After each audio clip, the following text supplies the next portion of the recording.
in association with Kuku FM. नेता नगरी में आज बात होगी विस्तार से सियासत की नहीं, उस चीज की जिसके चलते पूरा देश पिछले कुछ हफ्तों से अपने स्नायुओं में तनाव, मांसपेशियों में फड़कन और जज्बे में जोश महसूस कर रहा था। ओलंपिक हो रहा था, हर बार की तरह पदक की आस थी, ज्यादातर जगह निराशा हाथ आई। हर बार की तरह हॉकी में कुछ शानदार प्रदर्शन दिखे, व्यक्तिगत स्पर्धाओं में कुछ शानदार प्रदर्शन दिखे और हर बार की तरह एक बहस शुरू हुई जो अमूमन इतवार को खत्म हो जानी चाहिए थी कि भारत ओलंपिक जैसे बड़े इंटरनेशनल इवेंट में अच्छा क्यों नहीं कर पाता है। हम देखते हैं ऑस्ट्रेलिया इतना छोटा सा देश है, कमाल करता है। जापान होस्ट कंट्री है, कमाल कर रहा है।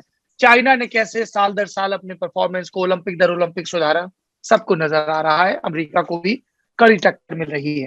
तो हमें लगा कि ऐसा ना हो कि एक बार फिर रस्मी तौर पर मरसिया पढ़ दिया जाए, इतवार बीते और 4 साल बाद फिर से हम लोग इस पर बात करना शुरू करें कि साहब हमारे हिंदुस्तान में तो स्पोर्ट्स में कुछ होता ही नहीं। इसके बजाय इस ओलंपिक के बहाने एक सीरियस डिबेट हो, जो डिबेट भी चलती रहे, एक आम जनता दिलचस्पी भी ले और वो दिलचस्पी सिर्फ अच्छा लड़कियां जीत गई तो चकदे बजा लेते हैं, उनकी रोते हुए या सेलिब्रेट करते हुए फोटो देख लेते हैं, या पी सिंधु ने एक और रिकॉर्ड बना दिया तो उन कुछ मिनटों के लिए खुश हो जाते हैं। लेकिन जैसे ही आपकी लड़की हॉकी स्टिक या बैडमिंटन मांगे तो नहीं बेटा, आपके तो बोर्ड के एग्जाम है, वो वाला फॉर्मूला दोहरा देना है, या कहाँ तुम ये स्कर्ट पहन के या शॉर्ट्स पहन के जाओगी, या लड़कों को भी उसी तरह की चीजें बता देना। हम लोग वापस उस ढर्रे पर न लौटे, इसके लिए जरूरी है कि हम लोग इंडिया में स्पोर्ट्स के कल्चर पर, स्पोर्ट्स के मौजूदा स्ट्रक्चर पर और आगे का रास्ता क्या होना चाहिए, इस पर एक 360 डिग्री वाली बहस करें। And I am very happy and honoured कि इस बहस में आज हमारे साथ कई नामचीन लोग जुड़े हैं। आपका उन सबसे एक एक करके मैं परिचय करवा देता हूं। सबसे पहले हमारे साथ जुड़े हैं वरिष्ठ खेल पत्रकार हरपाल सिंह बेदी जी, जो 8 ओलंपिक कवर कर चुके हैं। बेदी साहब, आपका बहुत बहुत स्वागत है। सत श्री अकाल। धन्यवाद। सत श्री अकाल। लाल सलाम। लाल सलाम। चलिए, दूसरे गेस्ट हमारे साथ हैं मुस्तफा गौस। मुस्तफा अभी JSW स्पोर्ट्स के सीईओ हैं और खुद भी खिलाड़ी रह चुके हैं। तो एक जो बात चल रही थी, और मैं बता दूं कि वो बात भी कैसे आई, जो तीसरे मेहमान हैं जो इस समय टोक्यो से हमारे साथ जुड़ रहे हैं, इंडिया टुडे के सीनियर जर्नलिस्ट राहुल रावत जी, उनसे बात चल रही थी कि भाई शाम को नेता नगरी में इस पर बात होनी है और क्या होगा आगे, सरकार का कितना बजट। तो राहुल ने कहा कि सरकार का बजट तो ठीक ही है, लेकिन मैं न्यूयॉर्क टाइम्स की एक जर्नलिस्ट से बात कर रहा था और वो मुझे बता रही थी कि यूएस में किस तरह बड़े कॉर्पोरेट्स इन्वॉल्व हैं और वो किस तरह से एक अच्छा प्रदर्शन आ रहा है, ट्रांसपेरेंसी आ रही है, उसको लीड कर रहे हैं। और फिर हमें लगा कि JSW स्पोर्ट्स के अगर मुस्तफा गौस साहब आएंगे तो इस दिशा में क्या चीजें आगे हो सकती है उसके बारे में बात करेंगे। मुस्तफा, आपका बहुत बहुत स्वागत है। Thank you. Very nice to be here. And one more thing, Mustafa, you can speak in Hindi or English, whatever you are comfortable. No problem. हमारे आज के तीसरे मेहमान, जिनका मैंने अभी जिक्र किया, मेरे दोस्त और टोक्यो से इंडिया टुडे के लिए ओलंपिक कवर कर रहे राहुल रावत जी, बहुत बहुत स्वागत है आपका। Thank you Saurabh ji, thank you very much. आपने आज हमें याद कर ही लिया। हम सोच ही रहे थे कि कब याद करेंगे यार, अब तो टोक्यो भी पहुंच गया, अब तो बुला लो। बिल्कुल, एंड आई एम ग्लैड कि आप बट मैं आपको बता दूं, यहाँ पे अभी तक आपने जिन पैनलिस्ट को अभी इंट्रोड्यूस किया है, मुस्तफा ऑफ कोर्स, मुस्तफा को हम भी काफी टाइम से जानते हैं। JSW, अब तो क्रिकेट और फुटबॉल में और बाकी के जो स्पोर्ट्स हैं उनमें भी काफी ज्यादा इन्वॉल्वमेंट हो गया है। बेदी साहब, बाय द वे आपको मैं ये बता दूं, उनका इंट्रोडक्शन एक मैं भी दे दूं। बेदी साहब जो हैं वो मेरे करियर के मेरे पहले बॉस वही थे। क्या बात, स्पोर्ट्स एडिटर मेरे वही थे। Interesting. So I hope we'll get lots of insights. Thank you so much Rahul for this additional introduction. हमारे साथ जो अगले गेस्ट जुड़े हैं वो खुद भी रणजी प्लेयर रह चुके हैं, फिर एक चोट के चलते उन्हें क्रिकेट खेलने से दूर जाना पड़ा और वो स्पोर्ट्स साइकोलॉजिस्ट हैं, अबीर लवासा। बहुत बहुत स्वागत है आपका Abir. Thank you so much Saurabh ji, it's a great honour to be here and करते हैं डिस्कस कुछ दिलचस्प बातें। इसके अलावा हमारे साथ जुड़े हैं वो जो अपने आप को पॉलिटिकल रिपोर्टर से ज्यादा खेल के एंथुसियास्ट के तौर पर पेश करने की कोशिश करते हैं, दावा भी करते हैं, और इसी पेश करने और दावे के क्रम में स्पोर्ट्स पर एक दो किताबें भी घसीट चुके हैं ऐसे राजदीप सरदेसाई, बहुत बहुत स्वागत है आपका। कि किस तरह का इंट्रोडक्शन आज भी आपने कर दिया। देखिए, मैं स्पोर्ट्स का शौकीन हूँ, मैं रोमांटिक हूँ, मैं पहला प्यार मेरा है। अगर आप कहें ना आदमी का पहला प्यार क्या होता है, वो स्पोर्ट्स है। तो इसलिए आप बात सही है, स्पोर्ट्स मेरा पहला प्यार है। लेकिन मैं प्रोफेशनल जर्नलिस्ट हूँ जो ओलंपिक के इस 10 दिनों में, खास करके ओलंपिक स्पोर्ट्स पर मेरी नजर है। साल भर में हर स्पोर्ट्स पर रहती है। यही समस्या है राजदीप जी, हर साल भर नजर नहीं रखते। अरे आप देखिए, यही आपकी समस्या है। मेरी पूरी बात खत्म हो रही है। साल भर में हर स्पोर्ट्स देखता हूँ, लेकिन ओलंपिक के उस 10 दिन में मेरा पूरा ध्यान केवल ओलंपिक्स पर होता है। आज क्रिकेट की मैच चल रही है इंग्लैंड में, मैं उस पर नजर नहीं है मेरी पूरी नजर सुबह से 6 बजे अलार्म मैंने लगाया था कि मैं हॉकी टीम देख। राजदीप जी बिल्कुल आपकी बात दुरुस्त है, और मैं उम्मीद कर रहा हूं कि इस देश के सभी नौजवान पत्रकार आपकी तरह, और जो पत्रकार नहीं है वो भी सोमवार से भी खेलों पर इसी तरह की नजर रखेंगे। हरपाल जी, सबसे पहले आपसे शुरू करते हैं। सीधा सवाल है सर, इतनी पीढ़ियां आपने देखी, इतने ओलंपिक देख लिए, सरकारी रवैये देख लिए, भारत में खेल के लिए एक बेहतर माहौल कैसे तैयार हो, इसके लिए सरकार के स्तर पर और समाज के स्तर पर हमें क्या करना चाहिए, और आपके अभी तक के तजुर्बे क्या रहे? जितना भारत सरकार ने इस ओलंपिक के लिए खर्च किया है, आप तो बड़ा रिसर्च करते हैं, आप अपनी रिसर्च टीम से पूछिए, इतना पैसा किसी डेवलपिंग कंट्री ने खर्च नहीं किया। It is amazing. आपका एक मेडल जो है करोड़ों में। अब इस पे आप लंदन या न्यूयॉर्क ना कंपेयर करें, आप उस मुल्क को कंपेयर करें जहाँ का बजट यहाँ पर। अब कई लोग हैं आपके पास आएंगे, नौकरियां नहीं मिलती, ये नहीं होता। एक कभी एडवर्टीजमेंट आती है, सैनिक मेला लगता है, उस सैनिक मेले में सिपाहियों का जो जवानों के लिए होता है, 16 से 20 हजार आदमी पहुंचता है, पढ़े लिखे BA MA करने वाले जवान के लिए भगदड़ मचती है, फायरिंग होती है, मरते भी हैं वो जवान। 20-25 हजार 30 हजार की नौकरी। हमारे मैं ये अपने तजर्बे से कहता हूँ कि मैं प्रोजेक्ट कर सकते, जितना हमारी गवर्नमेंट, जितनी भी गवर्नमेंट आई है, जितना इन्होंने खेलों पर गलत लगाया या सही लगाया, amazing amount of money has been spent, और उसका कोई रिटर्न नहीं मिला। इस ओलंपिक्स में आप हैरान हो जाएंगे, कोसोवो जो ईस्ट दिल्ली से छोटा है, उसको 2 मेडल मिले हैं, gold medal. Botswana, San Marino, आप नाम लीजिए। आपको अमेरिका या न्यूयॉर्क उनसे नहीं। अब जब अभी रावत ने कहा कि न्यूयॉर्क टाइम वाले से बात की, तो आप ये बता दें कि Coca Cola is running the show, ये सारा तो अमेरिकन कंपनी चला रही है, तो उनके साथ कंपेयर ना करें। आप कंपेयर करें इस हमारे ग्लोबल लेवल पे। आप देखें कि मैं हैरान होता हूँ हमारी गवर्नमेंट के उल्टे सीधे फायदे। आप देखिए, आज खट्टर साहब ने कहा दिया कि हर लड़की को 50-50 लाख मिलेगा। 8 लड़कियां जो हरियाणा की चौथे नंबर पे, और सारी लड़कियां पढ़ी लिखी और सबको एजुकेटेड और सब नौकरी कर रही हैं, सब नौकरी कर रही हैं। अब आप 4 करोड़ रुपया तो उनको देने के, क्योंकि आप स्पोर्ट्स मुख्यमंत्री आपने 4 करोड़ दे दिया, रोज वहां पर स्ट्राइक हो रही है, लोगों को मार पड़ रही है कि भी उनके पैसे नहीं है, आप 4 करोड़ दे दिया। पंजाब गवर्नमेंट ने अनाउंस किया था कि अगर गोल्ड जीतेगा तो 2.5 करोड़ रुपए एक पंजाबी प्लेयर को मिलेगा। 11 प्लेयर है, आप 28 करोड़ देने को तैयार थे, मास्टरों को देने को तैयार नहीं है। होगी ये बात। प्रिपरेशन की जो बात है, जितना पैसा भारत ने इस बार खर्च किया, आप हैरान हो जाएंगे कि हमारे किसी भी जो मांगा उसको मिला। 90 दिन क्रोएशिया में हमारी शूटिंग टीम रही, 90 डेज। वहां से देन दे फ्लू, इधर से चार्टर प्लेन में गए, वहां से टोक्यो गए। विनय फोगट 3 महीने बुदापेस्ट रही। आप नेम ए टीम, नेम ए प्लेयर जिसने बाहर नहीं गए, शूटर। मतलब आप देखिए कि एक स्कीम है टॉप टारगेट ओलंपिक पोडियम, उस स्कीम के मुताबिक अगर आपको वो कंसिडर करते कि आप मेडल लाने के योग्य हैं, आपको 50,000 का महीना पॉकेट मनी मिलेगी। ये पॉकेट आपने 50,000 क्या है, ये out of pocket money allowance है, बाकी सब कुछ भी है। और उसमें अगर आप कितने भी बड़े ऑफिसर क्यों ना, अगर आप टॉप में आ गए 50,000, तो कोई बंदा छोड़ने को तो नहीं। लेंडर पे से लेकर सानिया मिर्जा तक ने 50,000 रुपए दिया, उनको जरूरत नहीं थी, टॉप में आए थे, पैसा खर्चा गया, कोई प्राइवेट सेक्टर नहीं आया। आपने गौ साहब को बढ़ा दिया, ये थोड़ा सा नाम दे दिया JSW का, सब पैसा गवर्नमेंट का खर्च हुआ है। अब जब आएंगे जी ये हमारे यहाँ उनको कोई ट्रैक दे दिया, किसी को आपने एक आधा कोई ट्रिप दे दिया, नो प्राइवेट कंपनीज कमिंग, सिर्फ क्रिकेट का होगा। जो कह रहे हैं आप, 1 महीने के बाद जब IPL शुरू होगा उसके बाद आप इतिहास ढूंढते रहेंगे क्या क्रिकेट ने किया। हिंदुस्तान में स्पोर्ट्स कल्चर है, मगर उसको किस तरीके से चलाया जाए किसी को नहीं पता। इसमें खिलाड़ी भी जिम्मेदार है, एक खिलाड़ी कभी फॉरेन जाने के टूर में है। आप ये बताइए, हमारे हॉकी प्लेयर उन्होंने बहुत अच्छा किया, 365 दिन बेंगलोर में रहते हैं। दुनिया के किस मुल्क में इतनी ट्रेनिंग होती है? आप 4 प्रोग्राम कर लीजिए, रोज लड़ाई कर देंगे आप एक दूसरे को लड़ाई करने पर। 365 दिन रहते हैं और गवर्नमेंट की ट्रेनिंग है, हर आदमी गेस्टेड ऑफिसर है। एक नया फैशन बन गई, गरीब परिवार से सारे गरीब आए हैं भाई। उन अडानी और टाटा के बच्चों से बच्चे खेलते हैं। दुनिया में 85% जो स्पोर्ट्स पर्सन है गरीब है।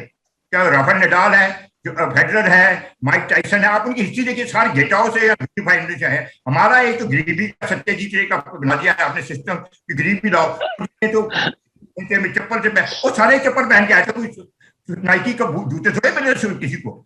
ये लड़कियों ने लड़कों ने उन्होंने किया है कि मीडिया भी एक पॉवर्टी को हाईलाइट करता है।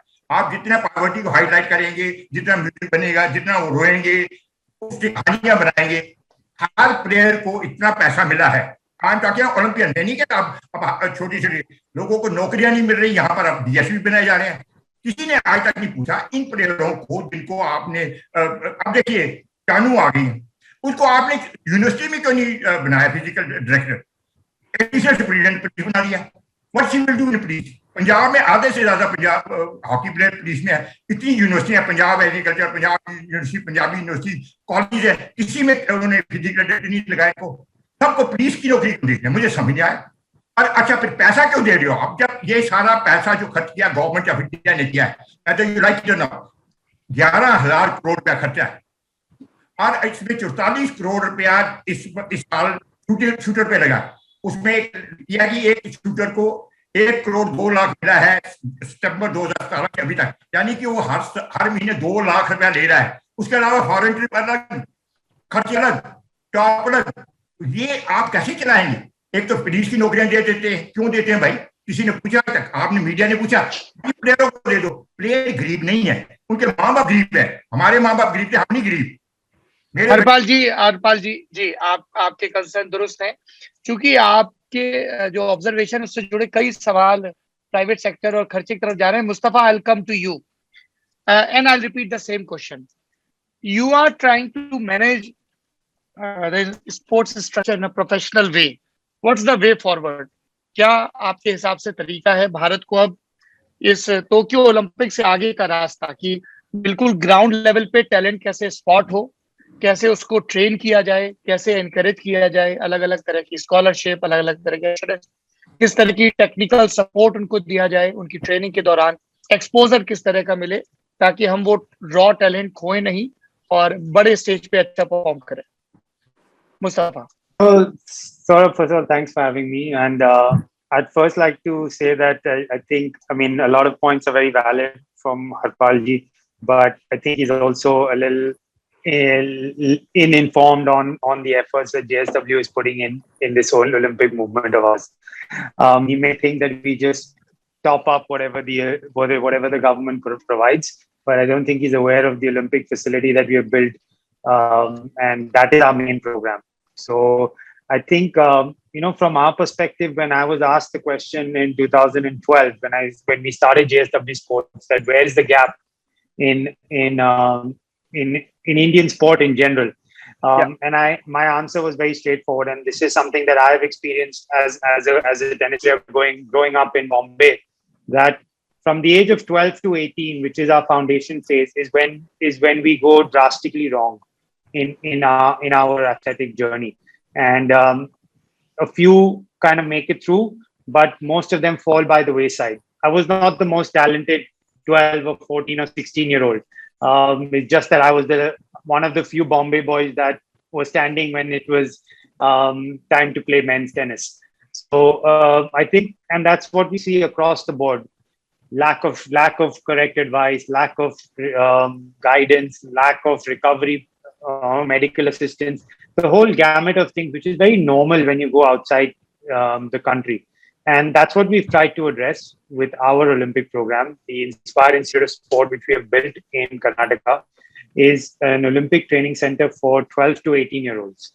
And they come in there, they go to school, they train morning and evening, and they are provided everything that any normal, talented kid in any part of the world would get.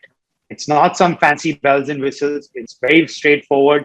They have to do their basics. They do their own laundry. They do their own, they clean their own rooms, but they get coaching from the best. They get coaching from coaches from the US, from South Africa, Australia, Georgia, Iran, you name it. And that's the gap that we've looked to address with our Olympic program. Yes, we do support Bajrang Punia and Neeraj Chopra and Vikas Krishnan and Vinesh Fogart, but that is because they're already there. We supported Sakshi Malik in 2013 when she was number 4 in a weight category.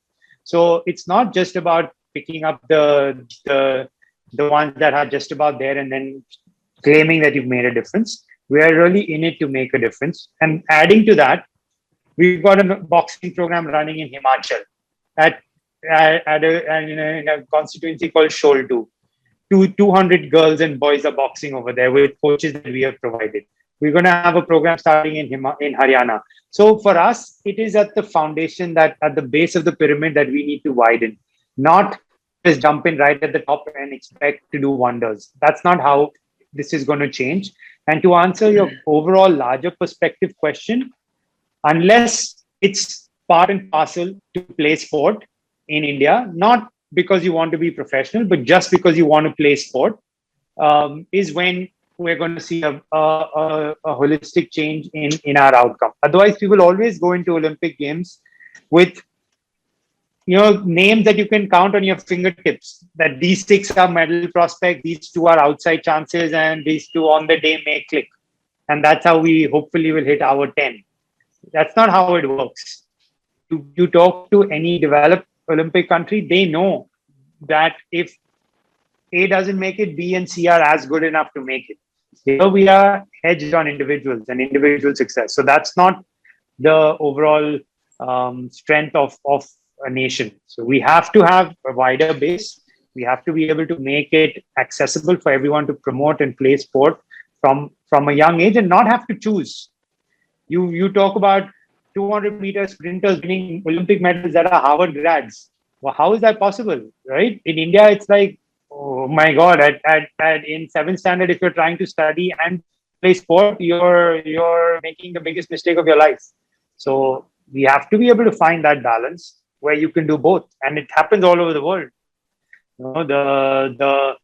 He's talking about San Marino, the wrestler that beat Deepak Punia. He's in an NCAA school. Why? How? No, he's taken a break and he's competing for the Olympics, but he's still in NCAA school, Division 1. So if that's possible, then why can't we do it here?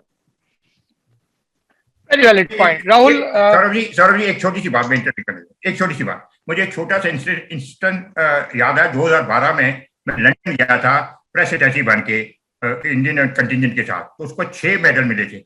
छोटी सी बात बताता हूँ. जब हम वापस आए 6 medal बहुत होते हैं, उसका अभी भी बोले 6 हैं, 2 सिल्वर से 4 ब्रॉन्ज थे. तो उस वक्त के प्रधानमंत्री में हम नाम यानी उसके प्रधानमंत्री मनमोहन सिंह जी ने सब प्लेयरों को बुलाया था. आप याद रखिए, उन प्लेयरों को अपने घर बुलाया और जिन्होंने लीड किया डेलीगेशन का, वो थे विजय कुमार मल्होत्रा, उसका इंडियन ओलंपिक एसोसिएशन के प्रेसिडेंट थे. मल्होत्रा साहब ने मनमोहन सिंह को पार्लियामेंट में साउथ दिल्ली से हराया था. उनको बुलाया गया. ये नहीं कहा कि आप बीजेपी के, उसका तो आईओए के प्रेसिडेंट थे.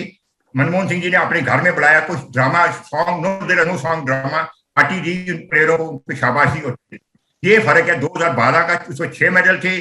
और ये मैं सिर्फ बताना चाहता हूँ, क्या आप भी सोच सकते हैं कि कोई दूसरी पार्टी के जो हेड को, Vijay Kumar senior most BJP के थे, उसका आईओए के प्रेसिडेंट थे, वो गए, लिया गया. ये बहुत छोटी सी बात. चलिए, ये इंटरेस्टिंग एनेक्डोट है, लेकिन जो मुस्तफा ने बात कही उस बात को आगे बढ़ाते हैं. राहुल, हम लोग कैमरे पर पहली दफा बात कर रहे हैं. कैमरे के परे ही हमने हमेशा स्पोर्ट्स पर बात की है और मैं आपकी फियरलेस टिप्पणियों का कायल रहा हूं और मैं उम्मीद करता हूं कि नेता नगरी के दर्शक भी वैसे ही नो होल्ड बार वाली आपकी टिप्पणियां सुनेंगे.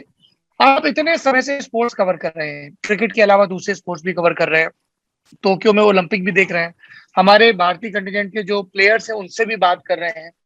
उनके क्या रिएक्शन है जो वो ऑफ द रिकॉर्ड बातें करते हैं अपनी तैयारियों को लेकर, अपनी फैसिलिटीज को लेकर, अपने एक्सपोजर को लेकर? और जब आप दूसरे देशों के स्पोर्ट्स जर्नलिस्ट से या स्पोर्ट्समैन से बात कर रहे हैं, वुमेन से, तो आपको क्या हासिल मिल रहा है वहां पे? देखिए, सबसे पहली बात तो ये है कि जैसे मुस्तफा ने अभी बात कही कि वो क्या क्या कर रहे हैं।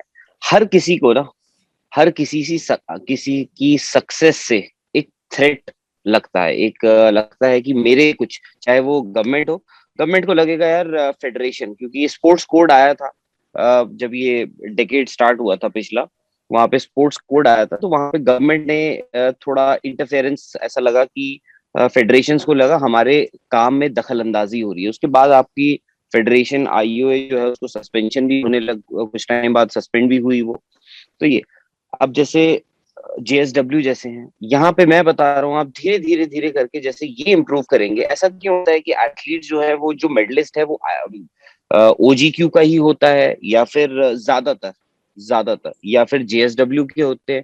क्या इनका स्काउट सिस्टम जो है इज बेटर देन जो गवर्नमेंट का स्काउट सिस्टम है? हालांकि देखिए, लवलीना बोरगोई जो है, वो कौन है? लवलीना बोरगोई को तो आज लोग जानते हैं ना। मुझे खुद याद है जब वो आई थिंक वर्ल्ड चैंपियनशिप या एशियन चैंपियनशिप में मेडल लेकर आई थी, मैंने उनका इंटरव्यू किया था, मैं ऑफिस भी लेकर आया था, पता नहीं, आई डोंट इवन रिमेम्बर कि वो चला था या नहीं चल रहा था। बट उनको वो कहाँ से आई थी? वो किक बॉक्सिंग करती थी, उनको साई के कोच ने उन स्काउट किया था, साई के कोचेस ने। और जो आज मेडल जीते हैं, इसमें से बहुत सारे ऐसे एथलीट्स हैं जिनको स्पोर्ट्स अथॉरिटी ऑफ इंडिया के जो लोकल कोचेस हैं उन्होंने स्पॉट करके डाला है। गवर्नमेंट की सबसे बड़ी बात यह है कि आपकी सरकार कितनी सीरियस है, अकाउंटेबिलिटी कितनी है। सौरभ, मैं आपको बता रहा हूँ, स्पोर्ट्स मिनिस्टर जो हैं, मैं आपको अपने पर्सनल एक्सपीरियंस से बता रहा हूँ, मुझे खुद एक स्पोर्ट्स मिनिस्टर ने, जो अब तो नहीं है, पहले थे, वो स्पोर्ट्स मिनिस्टर ने खुद कहा है कि हमारे यहाँ ना स्पोर्ट्स मिनिस्ट्री को बड़ा देखा हल्के में लिया जाता है, कहा जाता है।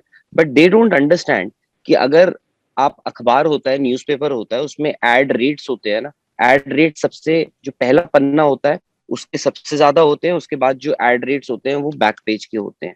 तो उस लिहाज से आप ये देख लीजिए, स्पोर्ट्स न्यूज अगर बैक पेज में आ रही है तो उसकी इंपॉर्टेंस कितनी है। एक और मंत्री हैं, उन्होंने ये भी अब जैसे मैं जानता हूं कि एक स्पोर्ट्स मिनिस्टर है, उनके हमेशा वीडियो कैमरा और उनकी एक पीआर टीम के साथ, वो जहां भी जाएंगे उनके साथ रहती थी, और उनको फायदा भी मिला, खैर। और तो अकाउंटेबिलिटी किसकी है? कोई ये बोलता है कि भाई ये जेएसडब्ल्यू ने कर दिया, कोई ये बोलता है कि ये फेडरेशन की गलती है। आज रेसलिंग के या कि शूटिंग में रिजल्ट्स नहीं आएंगे, उसमें आप देखिएगा आने वाले टाइम में ये भी बोला जाएगा कि ये प्राइवेट एंटिटीज जो है इनका इन्वॉल्वमेंट बहुत ज्यादा हो रहा है, गवर्नमेंट बोलेगी कि फेडरेशंस का इन्वॉल्वमेंट ज्यादा है। बट द पॉइंट इज, मेरा सिंपल सा पॉइंट है कि सबसे ज्यादा इन्वेस्टमेंट फंडिंग वो सिर्फ और सिर्फ गवर्नमेंट करती है।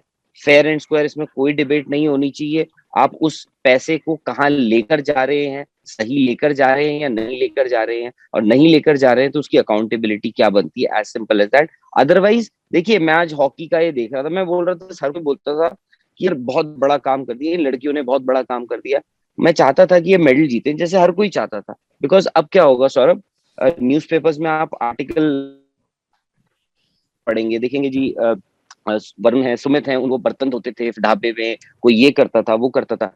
4 साल बाद जो अगली टीम आएगी वो ऐसे ही लोग आएंगे। जैसे बेदी सर ने कहा, कोई ऐसा नहीं आएगा कि कोई हायर मिडिल क्लास या अपर मिडिल क्लास से कोई आ रहा है, यही प्लेयर्स आएंगे, प्लेयर्स यही आएंगे। आपको टैप करना है, स्काउट करना है, अपना पैसा चैनलाइज करना है। प्राइवेट एंटिटीज में एटलीस्ट ये है कि अकाउंटेबिलिटी है। मुस्तफा को रिपोर्ट देनी होती होगी, या मुस्तफा को कोई रिपोर्ट दे रहा होगा। यहाँ पे दे रहे हैं कि कौन दे रहा है किसी को नहीं पता, कोई ट्रांसफर हो जाता है, बाबूगिरी बहुत अंदर तक है। तो और ये मैं अपने पर्सनल एक्सपीरियंस से बता रहा हूँ कि हाँ, चल रहा है तो चलता है। ऑलराइट, अबीर, मैं आपके पास आऊंगा। ये जो अलग अलग कन्फेडरेशन है, फेडरेशन है, इनकी पॉलिटिक्स पर, राजदीप सरदेसाई, मैं आपकी एक क्विक टिप्पणी चाहता हूँ। ये जो खेल मंत्रालय की जो शफलिंग है, ये अच्छा इनको बना दिया, अब उनको बना दिया, क्योंकि जब सरकारें हर लेवल पे इतना इन्वॉल्व होना चाहती हैं तो why are they taking it seriously? देखिए, ऐसा है, ये जो खेल मंत्रालय जो है, मैं देख रहा था इस देश के पिछले 15 साल में कौन खेल मंत्री हुए। 2004 में यूपीए की सरकार होती है, सुनील दत्त को बनाया जाता है। एक तरह से सिंबॉलिक, सुनील दत्त उस समय बीमार पड़ रहे थे, उनको उतना समय नहीं था, वो 2004 में होते हैं, उनका देहांत होता है मई 2005 में, एक साल ही रह पाते हैं, वो ज्यादा कोई कंट्रीब्यूट नहीं कर पाते उनकी हेल्थ की वजह से। उनकी जगह कौन आते हैं? कुछ महीनों के लिए Manmohan Singh is as prime minister, sports minister रहते हैं करीब 6 महीने के लिए। उसके बाद आते हैं मणिशंकर अय्यर, और मणिशंकर अय्यर ने खुद कहा था कि मुझे खेलों से नफरत है, खास करके जो पैसा खेलों पर जा रहा है। तो 2007 में जब एशियाई गेम्स पर भारत बिड कर रहा था, दिल्ली के लिए 2007 में बिड करने वाला था कि अगला जो एशियाई खेल होगा वो भारत में होगा, मणिशंकर अय्यर ने टिप्पणी की ये जो पैसा है ये फिजूल में जा रहा है, ये स्पोर्ट्स मंत्रालय है देश के, और वो कहते हैं फिजूल में जा रहा है। ऐसा लगा उनके लिए ये पनिशमेंट पोस्टिंग थी। उसके बाद कौन बनते हैं? उसके बाद बनते हैं MS गिल 2008 से 2011। 2008 से 2011 में क्या होता है? Commonwealth games. MS गिल के कार्यकाल में क्या होता है? उनके और सुरेश कलमाड़ी के बीच में टकराव होता है। सुरेश कलमाड़ी IOA के हेड थे और ये स्पोर्ट्स मंत्रालय है, और कॉमनवेल्थ गेम्स में भी ये टकराव नजर आया एक तरह से। 2011 के बाद कौन बनते हैं? अजय माकन। अजय माकन एक तरह से BCCI को टकराव देते हैं, क्रिकेट बॉडी को, कहते हैं कि BCCI को RTI में लाओ। लेकिन अजय माकन ने कोशिश तो जरूर की कि एक स्पोर्ट्स पॉलिसी कम से कम बने इस देश में, जो एक बड़ी कमी है इस देश में, वो उस समय तो थी। 2012 में जितेंद्र सिंह बनते हैं, उनकी जगह 2014 तक रहते हैं।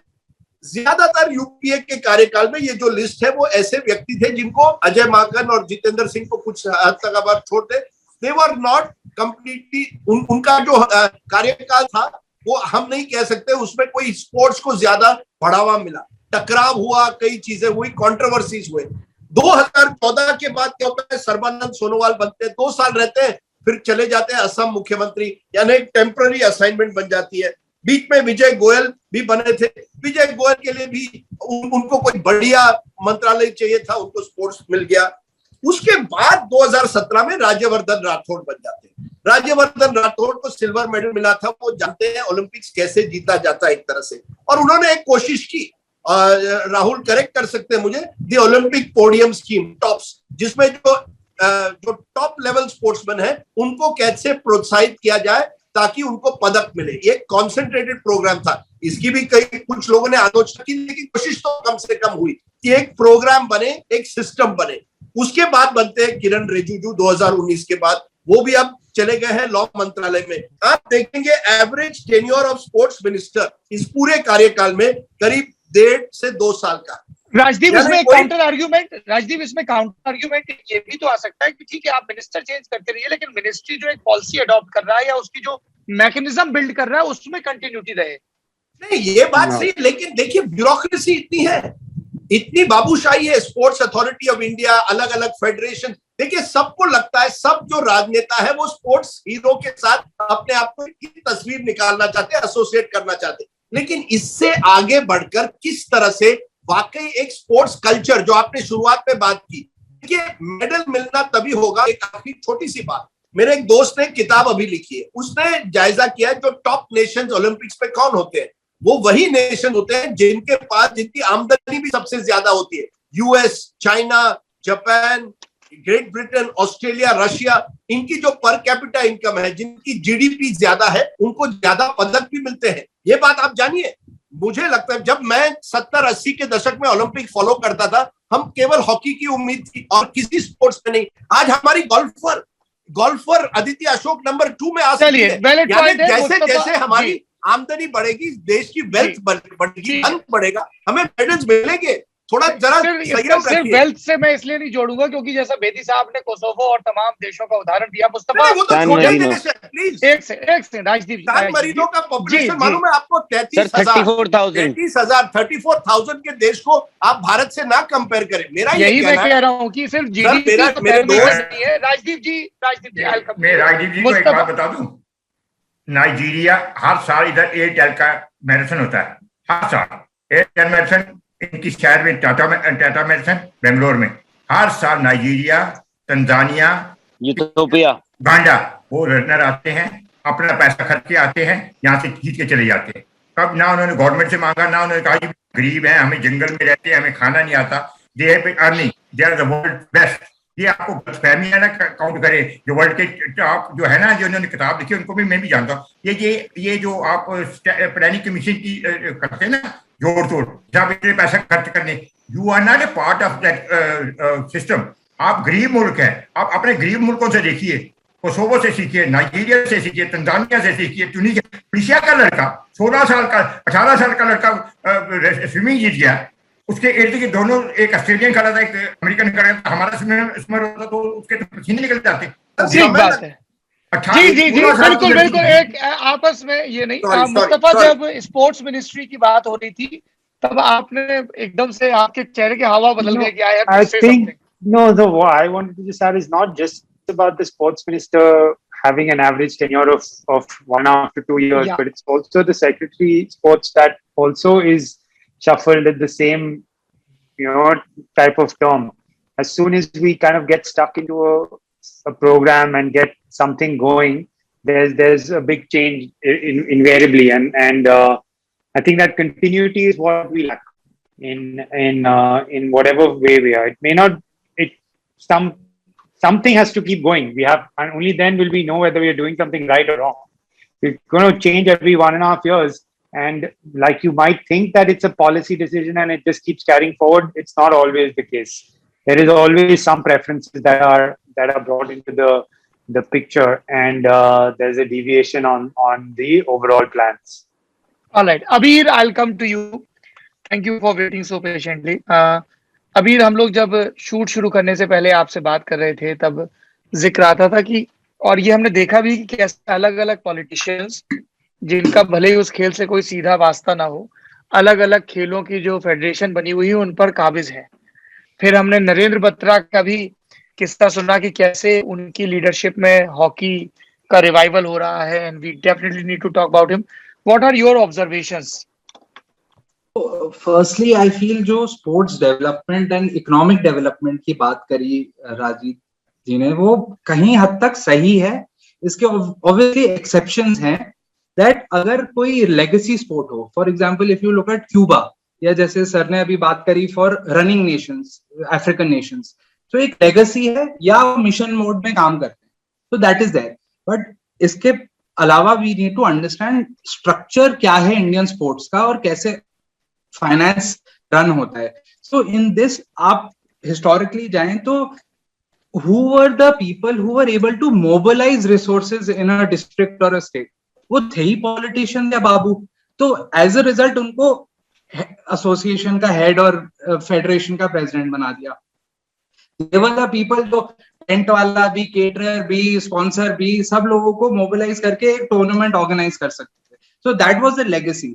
अब क्योंकि स्पोर्ट्स अट्रैक्टिव हो गया, there is more money coming in, and remember sports and news are the only two things which are watched live these days. बाकी हर चीज ओटीटी और रिकॉर्डिंग में बाद में देखी जाती है। So herein is an opportunity for all sponsors and private sector to come in and say कि okay, let's put some money behind it.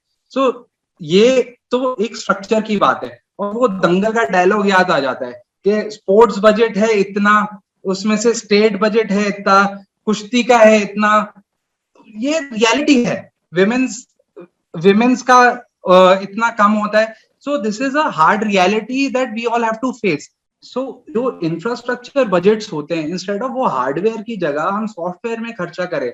For example getting train the coaches, get dietitians, get trainers, get psychologists, get हमारे Indian coaches में इतना हुनर है, इनको बाहर जाके training करके वापस लाएं, work in the grassroots. I completely endorse the fact कि अब बीएसएनएल में क्या करेगा स्पोर्ट्स वाला, ओएनजीसी में क्या करेगा स्पोर्ट्स वाला। डेफिनेटली यूनिवर्सिटी में कुछ कर सकता है, स्कूल्स में कुछ कर सकता है, तो वहां या पुलिस में क्या करेगा स्पोर्ट्स वाला। That's a big issue. Second is a cultural mindset issue. मैं अपना एक एग्जांपल देना चाहता हूँ। क्या हुआ, जब मैं प्रोफेशनल स्पोर्ट्स खेलता था, रणजी ट्रॉफी खेल रहा था, 2007 की बात है। घर पे एक लंच हुआ, मैं सीजन के बाद ऑफ सीजन पे घर आया तो कोई आंटी हमसे पूछती कि अच्छा बेटा करते क्या हो। मैंने कहा क्रिकेट खेलता हूँ प्रोफेशनली। तो कहते वो तो ठीक है लेकिन करते क्या हो। So this is a mindset issue that it is a career for us. We are putting more than anything that we could put in academics, उससे ज्यादा मेहनत हम स्पोर्ट्स में कर रहे हैं। 10-10 घंटे हम लगा रहे हैं स्पोर्ट्स में, so it is a career. तो I think somebody had mentioned about a dual career. This is a must. हम ऐसे नहीं कर सकते कि एकेडमिक्स कंप्लीटली इग्नोर कर दें और सिर्फ स्पोर्ट्स खेले, या सिर्फ आप एकेडमिक्स कर रहे हो और स्पोर्ट्स इग्नोर कर रहे हो. तो ये हमें डुअल एस्पेक्ट से देखना है, एक cultural. Rahul, I will quickly come to you. अभी ये जो बात कर रहे हैं कि आपको प्रोफेशनली उसके साथ डील करना है और अपनी इंडियन स्ट्रेंथ को पहचानना है और इंडियन रिसोर्सेज को बहुत स्मार्टली यूज करना है. आप बहुत सारे क्रिकेटर, बहुत सारे प्लेयर्स से, बहुत सारे कोचेस से, सबसे बात करते हैं. आपके हिसाब से और इसमें क्या क्या चीजें ऐड होनी चाहिए? सर, अब आपके पास सब कुछ है. आपके पास टैलेंट है, आपके पास पैसा है, आपके पास फंडिंग है, आपके पास फैसिलिटीज है. जैसे ठीक है, आपको ये नहीं पता है कि इन सब चीजों का करना क्या है. आपका मेडल, पहला मेडल किसका आया? मीराबाई चानू का. फॉरेन कोचेस ये वो सो $15,000 महीने के मिल रहे हैं फॉरेन कोचेस के. मीराबाई चानू के पास तो कोई फॉरेन कोच नहीं है. उनके पास एक रेलवेज का कोच है, जो मैं बेशर माफ कीजिएगा, मैं गलत नहीं, मतलब ये मत मान, मैं आपको कहीं गलत नहीं साबित कर रहा हूँ, बस ये बता रहा हूँ कि उनके जो कोच हैं वो रेलवेज में नौकरी करते हैं. कोई बात नहीं. और नौकरियों का ऐसा होता है, नौकरियों का ऐसा भी होता है, हम सबको पता है कि वो एक मैटर ऑफ प्राइड होता है, not for the player but for the organisation जिसको रिप्रेजेंट कर रहे हैं. जैसे एयर इंडिया में एक टाइम पे सारे हॉकी प्लेयर्स एयर इंडिया के ही होते थे. वो एक टूर्नामेंट भी खेलते थे. सर, हॉकी भी तो नीचे चली गई थी उस टाइम. तो चलिए राहुल, आप अपनी बात पूरी कर लीजिए, then will go to.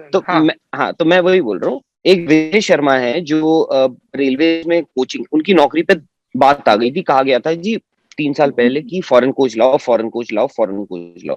Foreign को आते थे, यहाँ पे पता लगता था हर चौथे दिन डोपिंग का कोई केस होता था इंडियन वेट लिफ्टिंग पे. एक हिंदुस्तानी कोच था, उसने उसके अंडर मीराबाई चानू जीत गई. अब ये है. अब आप देखिए रेसलिंग में, देखिए मुस्तफा इज ऑल्सो हियर. आपको कोई भी चीज चाहिए होती है, आप सीधे जी फॉरेन भेज दो. ठीक है, वो हाई ऑल्टीट्यूड ट्रेनिंग भी जरूरी होती है, कंडीशनिंग ये वो, so better opportunities, specially Covid के टाइम पे आपके फॉरेन कोचेस भी जरूरत होते हैं. मेडल अभी तक जो है, उम्मीद कर रहे हैं कि कल बजरंग भी मेडल लेकर आएगा, ब्रॉन्ज मेडल. नीरज भी इन्हीं के साथ है, by the way, Neeraj Chopra, जिनसे एक और उम्मीद दिख रही है. तो वो मेडल तो वो सारे फॉरेन मेडल अभी तक आया किसका है? रवि दहिया का. रवि दहिया के पास कोच कौन है?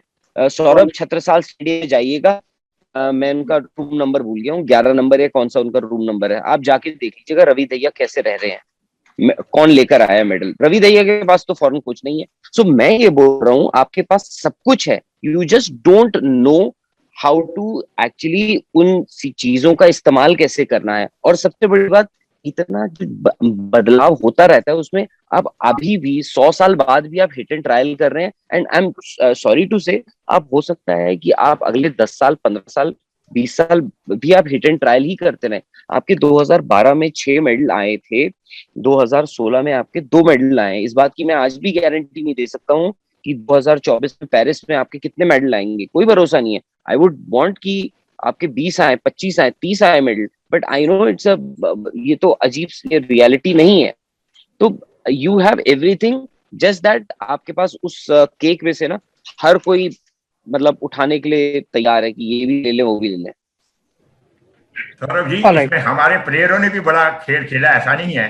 रावत जी शराफत से बोल गया, हमारे प्लेयर फॉरेन जाना चाहते हैं. और आपको बिल्कुल, ये झारे लड़के जो है जितने भी हैं, सबसे बड़ा रैकेट पता क्या है?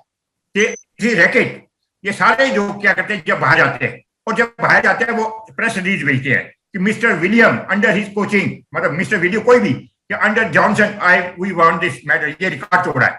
जब भारत में आते हैं, वहां पर तो मिस्टर विल्सन और मिस्टर जॉनसन ने रिकॉर्ड तोड़ाया. जब भारत में आते हैं वो कहते हैं जी रावत मेरा कोच है, इसको द्रोणाचार्य दे दो. अवार्ड अगर रिकॉर्ड उसने तोड़वाया है, द्रोणाचार्य आपने को दिलवाना चाहते हैं. एक बड़ा भारी माफिया है, आप इसमें बुरा ना बनाए, सब शामिल है. नहीं फैक्ट है, बिल्कुल ये फैक्ट है, ये राइट. आप किसी प्लेयर ने आज तक नहीं बोला मुझे जाने की जरूरत नहीं है. सिर्फ दीपा करमारकर थी लड़की जिसके आई हैट्स ऑफ हिम, जब लास्ट टाइम 2016 में क्वालीफाई, उसके डॉक्टर के कोच ने कहा हमें बाहर जाने की जरूरत नहीं, यहीं पर है. हर आदमी, विनेश फोगट 3 महीने बुदापेस्ट रह के ही फॉरेन कोच के साथ 3 महीने।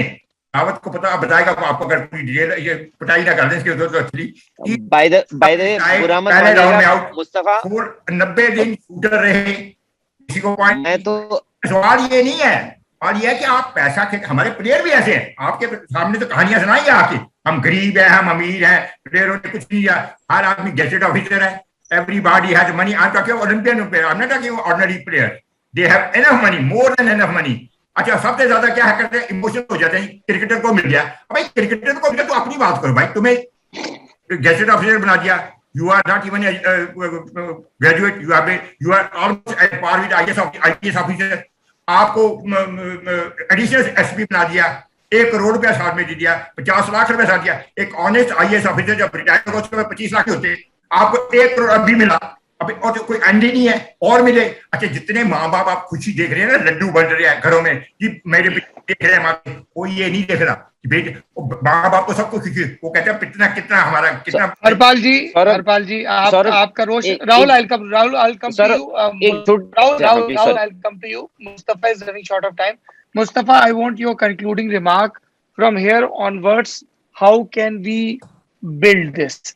मतलब क्या डूज एंड डोंट्स हैं जिनका हम ख्याल रखें? If you have to advise the government and as a viewer, क्योंकि एक प्रेशर ग्रुप तो पब्लिक ही होती है ना। आप लोग देखिए, जैसे मैं अपने स्कूल में कबड्डी खेला करता था, लेकिन जब हम लोग बड़े हुए, अरे यार कबड्डी और खो खो भी कोई खेलने की चीज है, तो आप बास्केटबॉल खेलो, ये खेलो, वो खेलो। लेकिन अभी जब ये प्रो कबड्डी लीग शुरू हुआ तो मैं ऐसे चिपका रहता था, मैं और मेरे सारे स्कूल के दोस्त, कि वो भाड़ में गया सब बाकी गेम के, कबड्डी देखने में एक एक प्लेयर का नाम हट गया, उसका एक एक मूव, और हम अपने आसपास जो लोग अगर बार में बैठे हैं, रेस्टोरेंट बैठे हैं, उनको बताते थे कि देखो ये रेडर है, ये टच लाइन है, ये लोना है, ये लॉबी है, ये वो।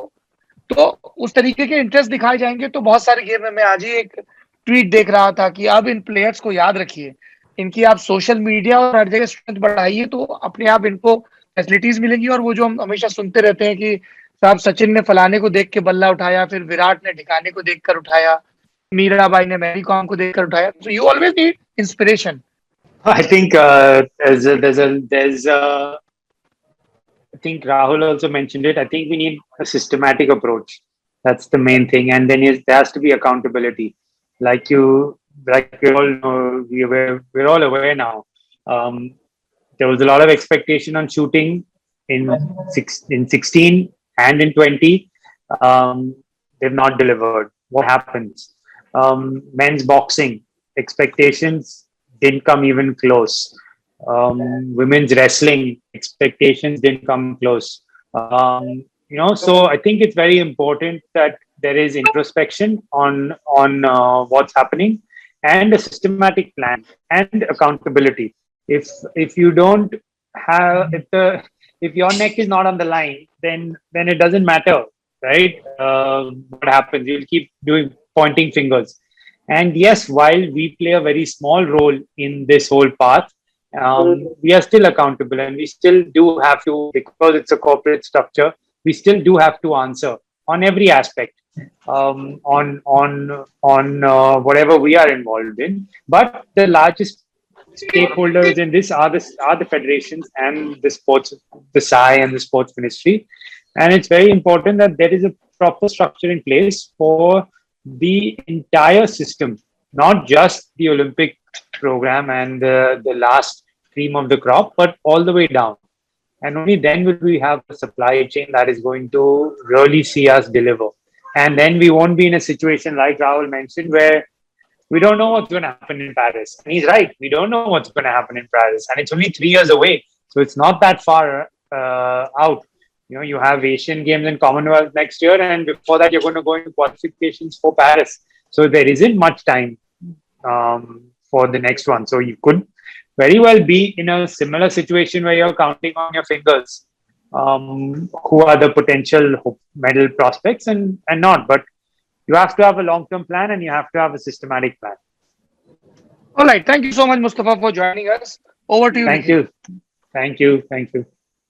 अगला सवाल हमारा अबीर आपके लिए है। हम ये समझना चाहते हैं कि मेंटल स्ट्रेंथ को लेकर के जो स्पोर्ट्स पर्सन के जिंदगी में काफी मैटर करती है कि उनकी मेंटल सैनिटी कैसी है, वो कितने मोटिवेटेड फील कर रहे हैं, चाहे जीते चाहे हारे, दोनों केसेस में।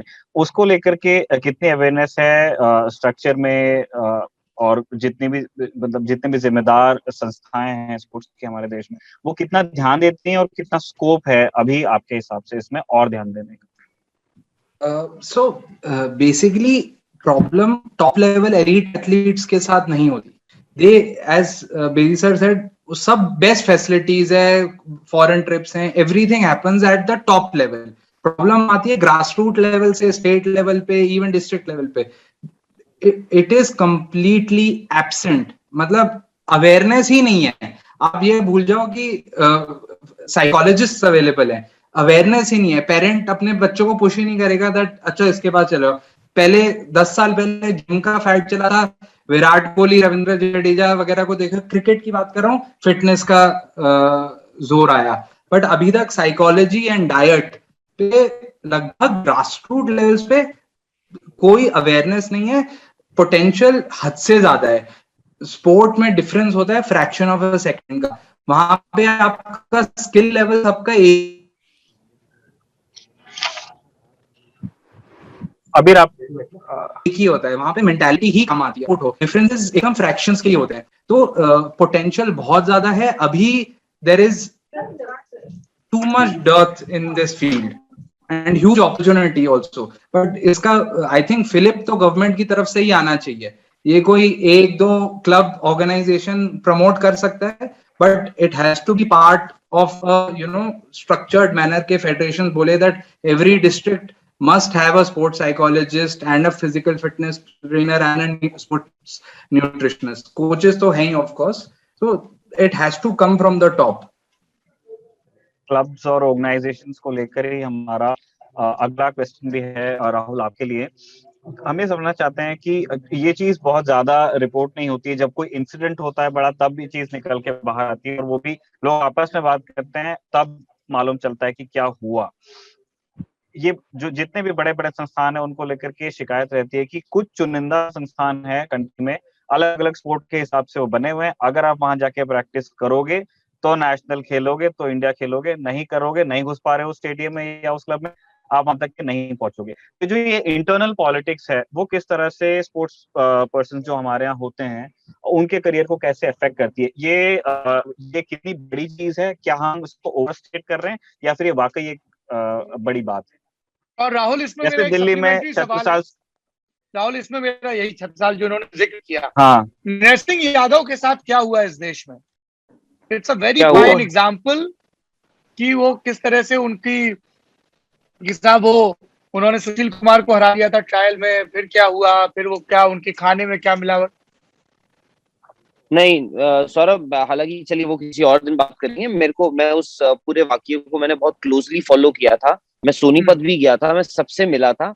और आप ये भी तो देखिए, वहां भी तो सरकार इन्वॉल्वमेंट हुआ था। डोपिंग केस आपने यूं रफा दफा कर दिया, पता ही नहीं चला। और हम सबको उसी दिन पता लग गया था रात में, जब हम शाम तक खड़े थे, पूरी हाई लेवल मीटिंग बैठी, नेशनल डोपिंग एजेंसी का पैनल, ये हमें पता लग गया था ये लड़का ओलंपिक्स जाएगा और वापस आएगा, कंपीट नहीं कर सकता। कैस इस केस को धज्जियां उड़ा दी। खैर वो सॉरी, मैं सवाल मैंने कंप्लीट नहीं होने दिया। नहीं, मेरा सवाल वो वही था जो निखिल बोल रहे थे कि ये बहुत सारे एग्जाम्पल आते हैं जिसमें हम कभी देखते हैं कि सरकार बहुत इन्वॉल्व है, कभी जैसे अबीर ने कहा कि फेडरेशन की अकाउंटेबिलिटी नहीं होती है, कभी ये चीज है कि जैसे क्रिकेट में कहा जाता है ना, if you are part of that prestigious Bombay club और कर्नाटका स्कूल ऑफ क्रिकेट, मतलब हम उत्तर प्रदेश से आते हैं। आपको बताएं, हम लोग जब बड़े हुए तो हम सोचते थे यार कभी कोई ऐसा दिन भी आएगा जब यूपी का क्रिकेटर होगा देश की टीम में।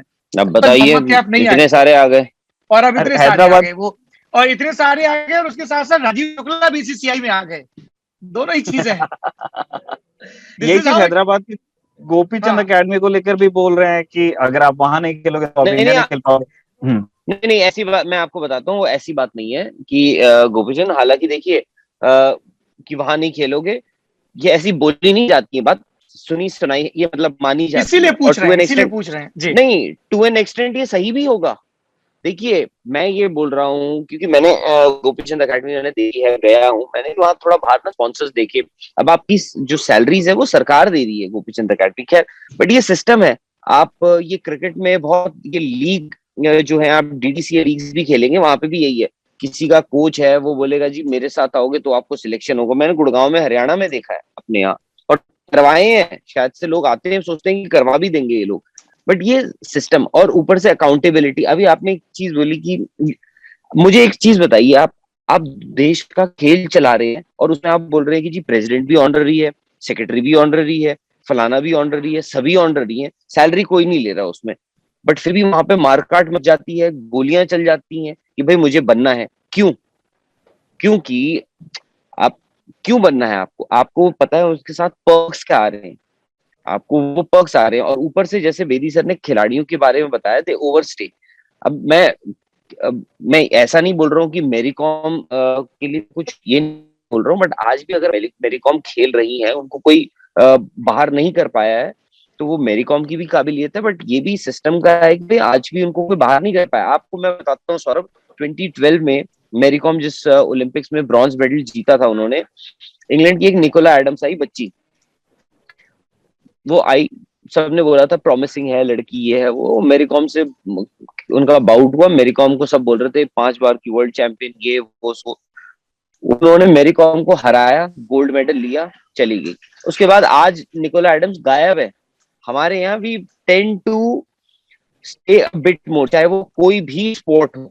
और उसके क्यों, अब ये देखिए, आज सानिया मिर्जा आज ओलंपिक्स खेल रही है, मतलब आपके पास दूसरा कोई, चलिए वो प्रोफेशनल है, वो उसमें पैसा बहुत इन्वॉल्व होता है टेनिस में, बट इसमें एवरीबडी इज इन्वॉल्व। आपके पास देश में सब कुछ है, बट आप देना कुछ ही लोगों को चाहते हैं। क्यों?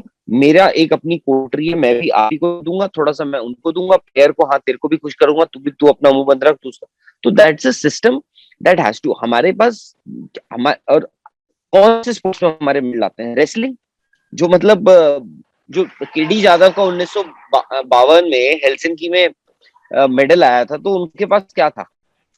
आपके आज भी रेसलिंग में आ रहे हैं मेडल्स, और कौन से स्पोर्ट में आ रहे हैं? शूटिंग में चलिए आपके राठौर का आया, बिंद्रा का आया, उसके बाद विजय कुमार का आया, रत्नारा का आया। आपके मेडल्स अभी भी उन्हीं जो जमीनी जो स्पोर्ट है उन्हीं से आ रहे हैं। ये फॉरेन कोचेस, मैं आपको बता दूं, ये फॉरेन कोचेस कितने, तो फॉरेन कोचेस जो है यहाँ से भी सैलरी लेते हैं, एथलीट्स को कहीं दिखाने के भी, चेहरे दिखाने के भी, बाहर जो है ना, बहुत सारे फॉरेन कोचेस बाहर चेहरे दिखाने के पैसे ले लेते हैं। इट्स अ कोटरी। बेदी साहब, आप इसमें कुछ जोड़ना चाहेंगे? मैं तो कुछ नहीं बोल रहा था, मैं राजदीप जी को थोड़ा सा इन्फॉर्म करूं। जब उन्होंने कहा जी सुनील दत्त को बनाया था, सुनील दत्त जी जब बने थे तो उन्होंने शिवाजी स्टेडियम में फाइनल हुआ था, उन्होंने ओपनली कहा था, इससे रिकॉर्ड, कि मैं पहला मंत्री हूं जिसे प्रधानमंत्री ने पूछा था तुम्हें कौन सा चाहिए, ये उनका पहला अपना, उन्होंने कहा जी मैं स्पोर्ट चाहिए। दूसरा इन्होंने कहा जी, उन्होंने मणिशंकर अय्यर थे, अगर एक सिंगुलर कंट्रीब्यूशन है इंडियन स्पोर्ट्स की, जो उसने एशियन गेम नहीं होने दी। आजकल कोई गेम लेता ही नहीं है। आप देखिए ओलंपिक का ये हाल है कि ओलंपिक को लेने को तैयार नहीं, इनको ऐसे दे दिया उन्होंने। पिछली बार 2 पेरिस और लॉस एंजलिस को दे दिया, तो आपका ये हाल है कि 3 कंट्रीज इकट्ठा दे रहे कि बैकआउट ना करो। नो कंट्री कैन अफोर्ड, ये हिंदुस्तान में ही है कि हमें गेम करनी है। आप देखिए हालत क्या है इसका, क्या इसका रेमिफिकेशन होगा, इकोनॉमिक रेमिफिकेशन। जापान का भी गेम खत्म होने दीजिए, अभी तक एथेंस की बुरी हालत है, मैं उनको दूसरे दिन ब्राजील की बुरी हालत है। ये गेम जो होती हैं इसमें आपको बड़ा दमखम चाहिए।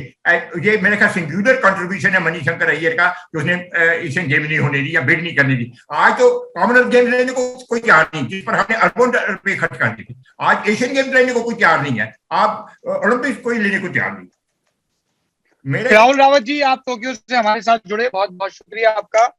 अपनी सेहत का ख्याल रखें और इकिगाई और समुराइयों की संगत में कुछ नए जीवन मंत्र सीख कर आए, और वापस आएंगे तो फिर बैठ के आपसे ओलंपिक के और भी ऑफ द रिकॉर्ड किस्से सुने जाएंगे। अरे थैंक यू, बहुत किस्से कहानियां लेकर आऊंगा मैं आपके लिए। थैंक यू सर, आप लोग रुकिए, मैं एक छोटी सी बात हाँ जी देखिए, आपने ये भी सोचा है, आपने एक पॉजिटिव बात की कि ओडिशा मॉडल जिसे आजकल कहा जा रहा है, कि जिस तरह से ओडिशा ने हॉकी को एक तरह से स्पॉन्सर किया। अब वो केवल 150 करोड़ दिए हैं और उसमें कई कुछ करोड़ एडवर्टाइजमेंट्स में भी गए हैं, लेकिन उन्होंने एक स्पोर्ट्स इंफ्रास्ट्रक्चर तो बनाया। 2018 का वर्ल्ड कप वहां खेला, 2023 का भी हॉकी वर्ल्ड कप भुवनेश्वर में खेला जाएगा, और उन्होंने लगातार हॉकी प्रीमियर लीग से लेके 2015 से लगातार एक स्पोर्ट को सपोर्ट किया। एक ऐसे राज्य में जहां सुंदरगढ़ जैसा एक डिस्ट्रिक्ट है जहां से कई हमारे विमेन और मेल पुरुष हॉकी प्लेयर आ रहे हैं, यानी एक कॉम्बिनेशन हो गया। वहां एक ट्रेडिशन है हॉकी की, वहां सरकार उसे सपोर्ट कर रहा है और उन्होंने धीरे धीरे उस पर प्राइवेट सेक्टर भी लाया। मैं आपसे पूछ रहा हूं, क्या हमारे इस देश में, इतने बड़े देश में, क्या हम ऐसे 5-6 स्पोर्ट्स नहीं ले सकते जहां राज्य सरकार, प्राइवेट सेक्टर और एक तरह से पूरी जो वहां की इकोसिस्टम है उस स्पोर्ट्स को प्रमोट करे? जैसे झारखंड में झारखंड सरकार टाटा स्टील, आर्चरी एक तरह से पूरे तरह से उसमें डेवलप करने की कोशिश करे। हालांकि इसकी पहले भी स्पेशल एरियाज गेम में एक कोशिश की गई थी, लेकिन उस लेवल तक नहीं की गई। मुझे लगता है अगर हम ओलंपिक्स में मेडल लाना चाहते हैं तो हमें इस तरह से टारगेटेड करना पड़ेगा। क्योंकि मैं उदाहरण देता हूं, मैं कुछ दिन पहले एक ब्रिटिश हाई कमिश्नर के घर गया था, वहां एक व्यक्ति था, वो व्यक्ति 2012 लंदन ओलंपिक्स में वहां का सीईओ था, और वो जब सीईओ बना उन्होंने लंदन ओलंपिक्स के जितने जो स्पोर्ट्स फेडरेशन थे पूछा कि आप बताइए सफलता का क्या राज होगा, क्या हमारे कब लोग कहेंगे कि लंदन ओलंपिक्स सफल होगा? सभी ने एक ही जवाब दिया, मेडल्स, जब हमें मैक्सिमम मेडल्स मिलेंगे। तो उन्होंने क्या कहा? उन्होंने कहा देखिए मैं उन स्पोर्ट्स पे फिर फोकस करूंगा जहां ब्रिटेन को सबसे ज्यादा मेडल्स मिलेंगे। उन्होंने एक प्रोग्राम बनाया और उन्होंने कहा, वो बैंकर थे, कि मुझे रिटर्न ऑन इन्वेस्टमेंट चाहिए, मैं इतना पैसा साइकिलिंग में डालूंगा, आप बताइए कितने साइकिलिंग मेडल्स लाएंगे। आप मैं पैसा डालूंगा स्विमिंग पर, आप बताइए कितने मेडल लाएंगे। हमें ये प्रोफेशनल अप्रोच करना है। जब तक हमारे नेता और बाबूगिरी चलेगी हम कभी नंबर 1 कभी टॉप 10 देशों में नहीं आ सकते। हमें एक सिस्टम बनाना, वो सिस्टम तभी बनेगा जब आप एक तरह से एक पब्लिक प्राइवेट पार्टनरशिप कर पाएंगे जिसमें पूरी तरह से इकोसिस्टम एक टारगेटेड अप्रोच रखेगा। वो इस देश में नहीं है, क्योंकि हर व्यक्ति समझता है वो फेडरेशन जो है वो उसका एक किंगडम है, वो उसका एक राजा है। फिर वो कोई भी स्पोर्ट्स फेडरेशन हो, कई सालों तक सालों लोग उसी फेडरेशन में रहे हैं और हमारे नेता रहते हैं, क्योंकि जैसे शुरू में कहा वो स्पोर्ट्स स्टार के नजदीक रहना चाहते हैं।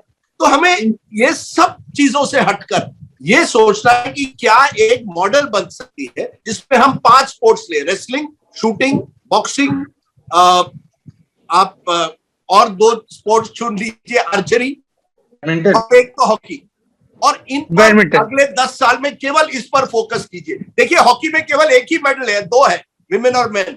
रेसलिंग में 12-14 मिलते हैं, बॉक्सिंग में भी 10-12 मेडल होते हैं, और स्पोर्ट शूटिंग में तो इससे ज्यादा 18-20 होते हैं।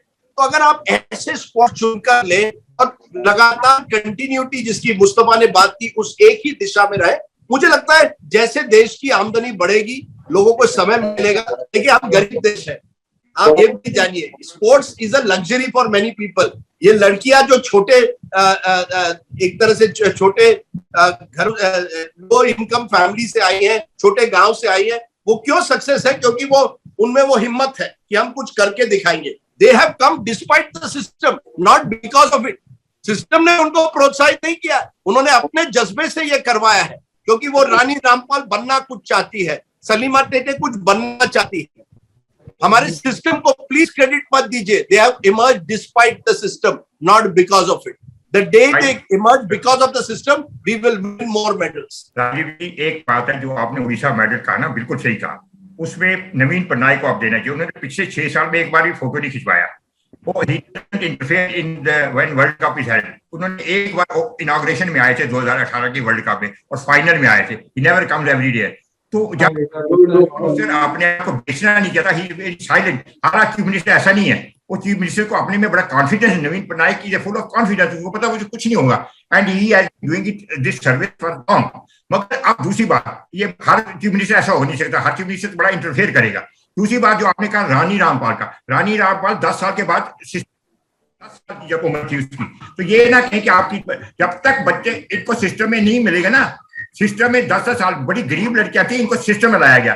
15 साल की उम्र में आपके पास पासपोर्ट नहीं था, 15 साल की उम्र में आधी दुनिया घूम चुकी थी Rani Rampal. She was member of the world cup, जो जब वो 15 साल की यंगेस्ट थी, और she had been to Rio de Janeiro. आपने इसका हमने नाम नहीं सुना, 15 साल की उम्र में रियो डी जेनेरो कहाँ होता है। तो ये आप इनकी लड़कियों का हिस्सा जो भी बनी है अपनी वजह से बनी है, सिस्टमैटिक पढ़ना किसको पता था Rani Rampal. She had to go to school, वहां पर कोच है बलदेव सिंह, उसके बाद वो स्टेट खेली, उसके बाद नेशनल इंडिया टीम खेली 2010 में। अगर वर्ल्ड कप में खेल रही थी वो 15 साल की उम्र में, और 21 साल की उम्र में मकान बना लिया था, अपने पिताजी को मकान दे दिया था, और 26 साल में वो कर रही हैं, तो उसने सिस्टम का है, सिस्टम के बगैर काम नहीं हो सकता। ये सिर्फ सवाल ये है कि उस सिस्टम सुधारा कैसे जाए। Abir, we are running out of time.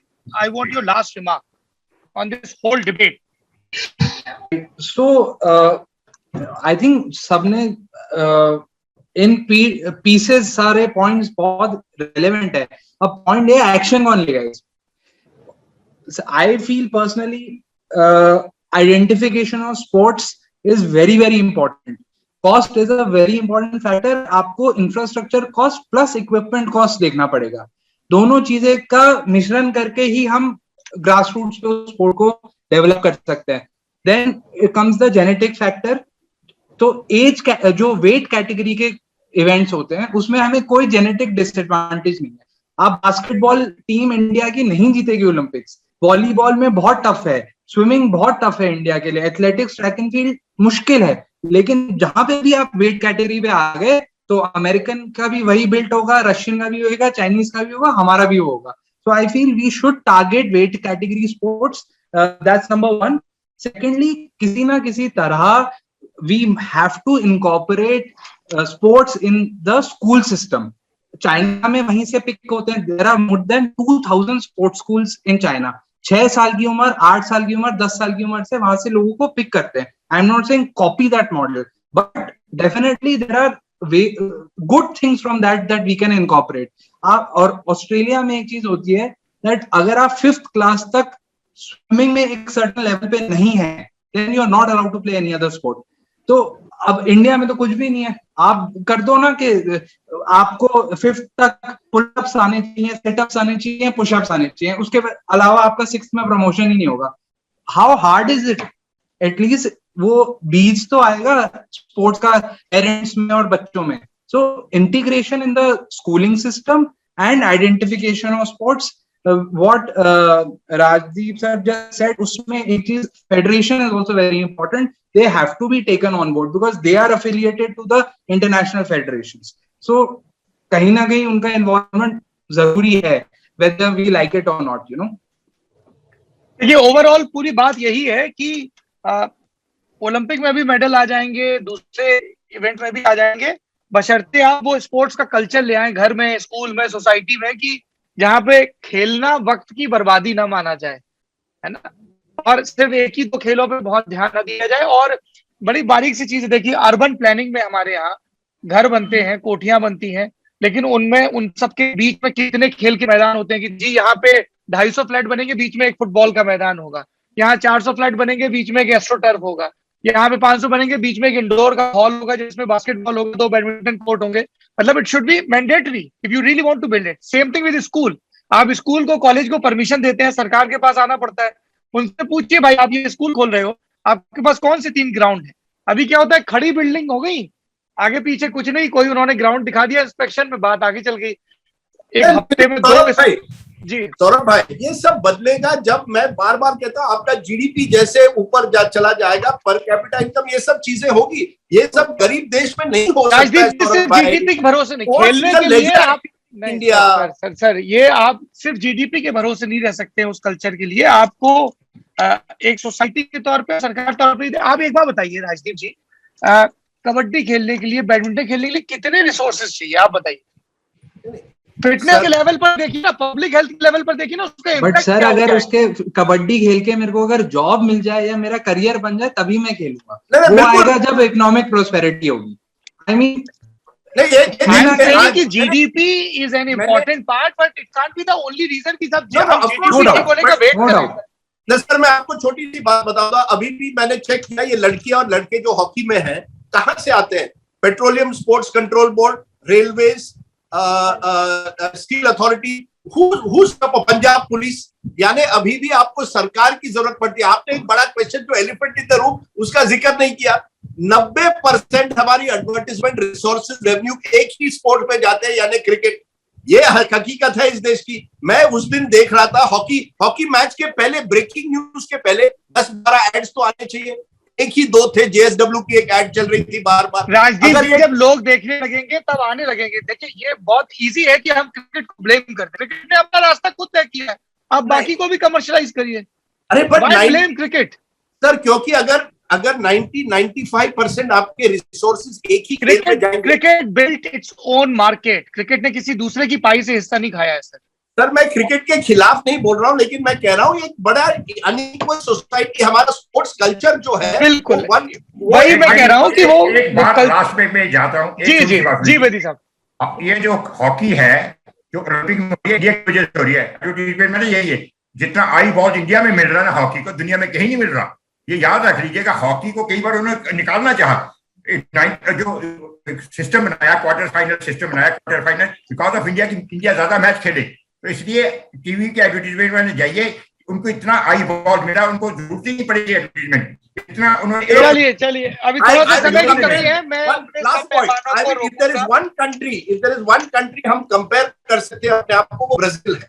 क्योंकि वहां की भी एक तरह से उनकी आमदनी लीजिए, पर कैपिटा इनकम, जीडीपी, उन हिसाब से they are also relatively poor country, but वो ज्यादा मेडल जीते हैं and they are also football crazy. Rajdeep ji, मैं यही चाहता हूं कि ये देश, इसकी जैसी भी जीडीपी है, अपने संसाधनों का इस्तेमाल अगर स्पोर्ट्स के स्ट्रक्चर को बेटर करने में करेगा, तो वो पब्लिक हेल्थ के लिए भी एक बड़ा एडिशन है ना। आपके लोग, आपके नागरिक ज्यादा स्वस्थ होंगे। नहीं, बिल्कुल यही तो आप जानिए, ये क्यूबा वगैरह इतने आगे क्यों जाते थे? क्योंकि उन्होंने स्वास्थ्य पर इन्वेस्ट किया था, पब्लिक हेल्थ पर। आपने अब बड़ी बात कही है, sports must be linked to public health, that is important. जी चलिए, हरपाल सिंह जी, अबीर जी, आप सब लोग जुड़े इस बातचीत से बहुत बहुत शुक्रिया। Thank you so much.